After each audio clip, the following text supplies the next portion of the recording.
Aquarius, welcome to your monthly horoscope for February 2024. My name is Adina. I'm an intuitive astrologer, and in this horoscope, I will be walking you through each week of February, giving you a really good understanding of the major themes, topics, and energy that you will be navigating for the month ahead. So let's get right into it. Now, I first just want to start by mentioning that as we come into February, we have all planets direct. So it is go time. It is time to start implementing and moving forward with whatever it is you want to create for 2024. Now, we also have Pluto back in Aquarius, your first house. So Pluto is going to be transforming you in some way over the next 20 years. And we had Pluto enter Aquarius back in 2023 between March and June, giving us a little taste of what this Pluto and Aquarius energy is going to bring. However, Pluto is going to be in Aquarius for the majority of 2024. And especially in February, we're really going to get an idea of this Pluto and Aquarius energy. And you really want to be paying attention, throughout the first, especially 2 weeks of February, because we have all of the personal planets in Capricorn entering Aquarius, forming conjunctions to Pluto. And this is your first house. So you're definitely going to be feeling this. Now, on February 1st, we have Mercury forming a sextile to Neptune. So Mercury is going to be in Capricorn here in your 12th house, forming a sextile to Neptune. And I do really love this for creativity, imagination, intuition, spirituality, especially too with having Mercury in that 12th house. So that's really nice. Now on February 5th, we're going to have Mercury enter Aquarius and form a conjunction to Pluto. Now, Mercury generally rules our mindset and communication and thinking, our thought processing. In your chart, Mercury rules your eighth house and also your fifth house. So there can be something, coming up around these themes and topics. So your fifth house rules children, creativity, romance, your hobbies, your interests, everything you do for fun is in that fifth house. And the eighth house is your partner's finances, money coming in from outside resources. Also, psychological healing and transformation. The eighth house has this also death and rebirth type energy. So there can be something around these fifth and eighth house themes and topics showing up at this Mercury Pluto conjunction that you're having to navigate. And of course, this could also have to do with you and your journey because it is in the first house. Now, on that same day, we have Venus forming a square to Chiron. Venus is going to be in Capricorn in year 12, and this is an energy we're all navigating in our own way. And Chiron is the wounded healer. So, Chiron represents our wounds and vulnerabilities. There can be some hurt showing up at this time, maybe some old hurt or trauma being triggered or activated in some way. And this is something that you're going to have to navigate. And we're all kind of moving through this. So just remember that, whatever is showing up for you at this time. And also, too, Venus generally ruling our self love, self worth, self confidence. Venus also being in that 12th house, which can rule self sabotaging and self undoing. You also want to be mindful of that at this time. With this square, maybe self-sabotaging due to your own hurt or your own lack of self-confidence or self-love or self-worth. But always remember that squares bring up opportunity for growth. And this can bring up opportunity for healing because it's Chiron. So there can be, something difficult, but we don't gain that growth. Without that difficult energy. So always remember that. Now we're also in this Saturn Jupiter sextile, which we've been in for a few weeks at this point and will be in for the first part of February. And Saturn, I look at this Saturn Jupiter sextile, Saturn being in Pisces, Jupiter being in Taurus. I kind of look at this as like this powerful manifestation energy, where, as long as we're kind of doing the spiritual work, we're taking care of our energy with this Saturn and Pisces, we're able to kind of manifest in our physical reality. So I really love that. Now, on the February 6th, we're going to have Venus forming a T square to the nodes. And you have the North Node in Aries in your this is the North Node here in your third house of community, neighbors, neighborhood, your mindset, communication, also siblings, cousins, vehicles, and the South Node in Libra in your ninth house, which rules the ninth house represents higher education, higher knowledge, long distance travel, also philosophy, your belief systems. So there's a lot of change and transformation taking place in these areas of life this year, having the nodes here, because the nodes represent where we're having the eclipses.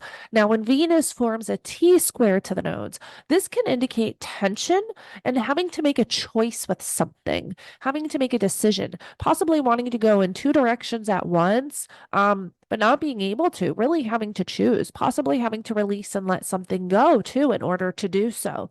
Now, on February 7th, we're going to have Venus trine Uranus. So I look at this Venus trine Uranus as like a beautiful surprise. It is a trine, it's an easy flowing energy. Because it's Uranus, it's bringing something up that can be, unexpected, but it really could be actually having Venus in your 12th. I mean, it could be some really powerful intuitive downloads, some type of subconscious transformation. I do love that. Now, on the 8th, we're going to have the sun square Uranus, and the sun rules our consciousness, and also the sun being in your first house. And then Uranus rules the electrical systems in our body. So sometimes I look at these sun Uranus squares as just a lot of energetic instability, like having a hard time kind of keeping our vibration high. This can be a day also too where maybe you're meditating and you're having a harder time connecting to the energies around you. There could be some energetic blockages showing up. Now, on the 9th, we have our new moon in Aquarius, and that new moon is going to be squaring Uranus. So this is your new moon. Now, I'm not going to spend too much time on the moons because I do post separate new moon and full moon forecasts. So make sure you subscribe so you don't miss a forecast, because with those forecasts, I go into the chart for the moon and then also go into all 12 rising signs. But what I do want to say about this new moon is that the fact that this new moon is squaring Uranus shows that whatever intentions you're setting at the time of this new moon or whatever you're implementing, expect the unexpected with the whole manifestation process. However, this journey is going to play out, it's going to play out in very unexpected ways. Now, on February 10th, we're going to have Mercury square Jupiter. Mercury being in Aquarius, which is this energy of a lot of ideas. There's a lot going on here. Squaring Jupiter, this could just be feeling very mentally overwhelmed. Now, Mercury rules, again, your fifth and eighth house, so it could be something showing up around these themes and topics as well that you're having to navigate. And then on February 11th, we begin the North Node Chiron conjunction, which is a 2-week transit. And I really love this because this can be bringing in some major opportunities for healing and personal growth that can completely change the trajectory of the direction that you're moving in, especially when it has to do, with these third house themes and topics, like possibly your mindset, really healing on a deep level that's shifting your mindset in some way. Now, once we get to the second week of February, on the 13th, we have Mars entering Aquarius, forming a conjunction to Pluto. And we know that Mars, this could be a very volatile energy. We know Mars rules anger, aggression, and conflict. Pluto is very deep, very intense, very transformational. So we're definitely going to be feeling this on a collective level.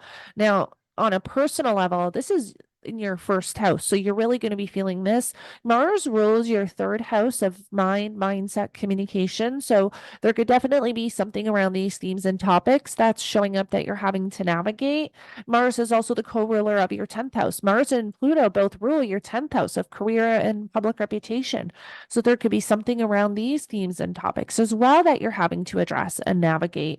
But either way, this is very deep, very intense, very transformational. We really want to be paying attention at this time to what is showing up. Now, on the same day, we have Venus forming a sextile to Neptune. Venus still in Capricorn at this point, forming a sextile to Neptune. I love this. This is great. Just like the Mercury sextile to Neptune, this can be great for intuition because it is in your 12th house, spiritual work, and then also, creativity. Now, on the so I did put the Saturn sextile Jupiter, but I just put that because it's an energy we're still in at this point. They just shift degree points, I think. So This is just to show we're kind of still in that energy. Now, on the 16th, we have Venus entering Aquarius and forming a conjunction of Pluto. So, bringing more energy to that first house. There's a lot of focus on you, Aquarius, throughout the month of February. Maybe a lot of changes that you're wanting to make, maybe changing your direction and, or journey or purpose, or there's a lot of changes going on with you, so pay attention to what is showing up. Venus also rules your fourth house of home, family, property, and real estate. So there could be something, around these themes and topics showing up that you're having to navigate. That could be very transformational. Venus rules the south node and the ninth house, of higher education, higher knowledge, long distance travel. I don't know if I recommend, traveling at this time, with Venus conjunct Pluto and Venus ruling that ninth house, and then, kind of with all this other energy. But I don't pay attention to what is showing up. There could also be something around your belief systems, shifting and changing as well. On that same day, we're going to have Mercury squaring Uranus. So Mercury, again, lots of ideas, lots of, thinking going on with that Mercury in Aquarius squaring Uranus. There can be a lot of anxiety. There could be a lot going on. Again, feelings of overwhelming and, or, did that make sense? A lot of overwhelming, oh my goodness, feeling mentally overwhelmed. There we go. But again, it can be also anxiety or something unexpected showing up around, these fifth and eighth house themes and topics, like maybe children or, romantic connections, or maybe your partner's finances or money coming in from outside resources. And then on the 18th, we have the sun entering Pisces, and you have Pisces in the second house of money, finances, and material possessions, also your personal values. So Saturn is transiting this area of life until 2026. So, this year, Saturn, and we always want to remember that where Saturn is transiting in our chart, Saturn's making us become more responsible in this area of life. So our responsibilities change. So when it has to do with your money and your finances, Saturn's changing something around that for you, or even your values. And we also want to remember that, this is our first Pisces season with Saturn. Saturn did not enter Pisces until pretty much the end of Pisces season last year. So we just missed Saturn and Pisces last year during Pisces season. So this Pisces season is going to feel a little bit different.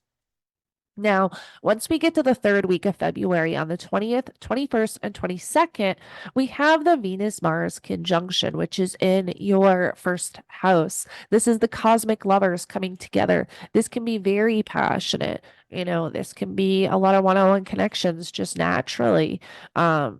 For everyone. Now, I think we're going to see, a lot of protests and riots, to be honest, in February. A lot of people speaking up or standing up. We actually had a Venus Mars conjunction in Capricorn during the trucker convoy in Canada, which is quite interesting. So it'll be interesting to see what this brings up collectively. Now, on the 23rd, we have Mercury entering Pisces, bringing more focus to that second house of money, finances, and material possessions and values. On the 24th, we are going to have our full moon in Virgo at 5 degrees. And again, you have Virgo in your eighth house of your partner's finances, money coming in from outside resources, also taxes, inheritance, psychological healing, and transformation. So the full moon is lighting up this area of life for you. Make sure you watch the full moon forecast that I will be posting, going really deep into the chart and this energy. And on that same day, we will have Venus squaring Jupiter. So Venus squaring Jupiter can feel overwhelming, but this is also an energy we want to watch for overindulgence. But this could be, something showing up around home and family you're having to navigate because Venus rules that fourth house. Maybe something around your belief systems because Jupiter can rule our beliefs. And Venus rules your ninth house of your belief system. So there can be, something, difficult showing up at this time around your belief systems that you're having to navigate. Now, once we get to the fourth week on the 26th, we have Mars squaring Jupiter. So this is very overwhelming. This can feel, really, really overwhelming. This is going to be big collectively. So for you, Mars ruling that third house, there can definitely be something showing up around vehicles or community, maybe something within your neighborhood, something maybe with siblings or cousins showing up, maybe something around your mindset, communication. This could be, something difficult to navigate. Mars also, being that co-ruler too of the 10th house of career and public reputation. There could be something around your career feeling very overwhelming, maybe within your career that you're having to navigate. And then on the 27th and the 28th, we have our Mercury, Sun, Saturn cazimi, which is very unique, very interesting. So generally during a Mercury cazimi, this is where we have clarity or insight coming in, those aha moments, intuitive downloads. But now we have Saturn. And this is in your second house of money, finances, and material possessions. So there could be something, showing up around this area of life or something even having to do with your values. But this is like a mixed bag. Like, I don't know how this is going to show up because I feel like it could be like gaining clarity and insight and information and knowing how to implement it. Or because it's Saturn, it could be bringing, some type of restriction, delay, or challenge. Either way, this is karmic energy because it is Saturn and it is in Pisces. So there is a lot of karmic energy showing up with this cazimi. Now on the 29th, we have Mercury forming a sextile to Jupiter and then the Sun forming a sextile to Jupiter. So I almost feel like, through the difficult energy we're navigating in February, once we get to the end of the month, there's almost insight, clarity, optimism coming back with this energy here, and then the sextiles to Jupiter. So I do love that. Now, Aquarius, I hope this helps you navigate the energies for February. Again, don't forget to subscribe. I will be posting monthly horoscopes every single month, either on the last day or the first day of the month. I also post weekly forecasts and new moon and full moon forecasts, getting into all 12 rising signs. So make sure you subscribe so you never miss a video. And thank you so much for joining me, and I will connect with you in the next one.